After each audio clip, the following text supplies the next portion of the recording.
একটা কথা আছে, আপনারা সবাই জানেন, আমাদের বাংলাদেশের বাংলার একটা প্রবাদ, সেটি হলো যে ঢেকি স্বর্গে গেলেও নাকি ধান ভানে। তো আমরা যারা রাজনীতি করি, আমরা যেখানেই যা বলি সেখানে রাজনীতি কিছুটা চলে আসে, সেটা নন পলিটিক্যাল অরাজনৈতিক কোনো অনুষ্ঠান হলেও চলে আসে। বন্ধুরা আমার, ওই জন্য দু চারটি কথা বলতে চাই। যেহেতু বিদ্যমান যে রাজনৈতিক পরিস্থিতি সেটি নিয়ে নিশ্চয়ই আপনারা প্রত্যেকেই ওয়াকিবহাল। আমরা যে কোনো মাঠে হোক, চায়ের রেস্টুরেন্টে হোক, আমাদের আলোচনার প্রধান আলোচ্য সূচি থাকে, প্রধান বিষয় থাকে দেশের রাজনীতি নিয়ে। তাই বন্ধুরা আমার এই নিয়ে জাস্ট দুটি কথা, কারণ মাত্র কদিন আগে, এখনো 1 বছর হয়নি, আপনারা জানেন একটা ভয়ঙ্কর এবং দানব হিংস্র রক্তপিপাসু এক ফ্যাসিস্ট তার পতন হয়েছে। এই পতনে আমি বলবো যে অপেক্ষাকৃত ছোট বাচ্চা ছেলেরা আমাদের কাছে যারা, তারা নেতৃত্ব দিয়েছে। শিশু, কিশোর, তরুণ, primary school, high school, college, বিশ্ববিদ্যালয়ের ছেলেরা নেতৃত্ব দিয়েছে। তাদের বাড়ি থেকে অভিভাবক সহ নেমে আসার কারণে এই রক্তপিপাসু মহিলা, যিনি সবকিছুর বিনিময়ে,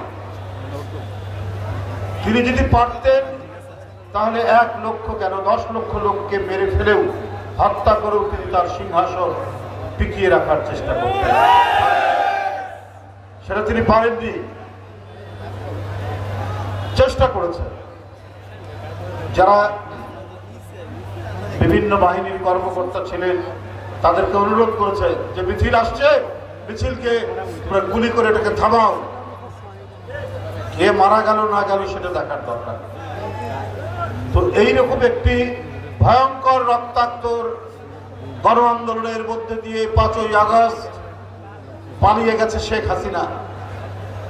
পালিয়ে যাওয়ার পর যে কাঙ্ক্ষিত আমাদের প্রত্যাশা, যার জন্য এত আন্দোলন সংগ্রাম, জুলাই আগস্টে চূড়ান্ত হুইসেলের বাঁশিতে ছাত্র জনতার শেখ হাসিনা পালিয়েছে। কিন্তু তার আগে 15 বছর জাতীয়তাবাদী শক্তি বিএনপির নেতা কর্মী কেউ ক্রস ফায়ারের শিকার হয়েছেন, কেউ বিচার বহির্ভূত হত্যার শিকার হয়েছেন, কেউ হারিয়ে গেছেন আমাদের কাছ থেকে, গুম হয়েছেন, নিরুদ্দেশ হয়েছেন।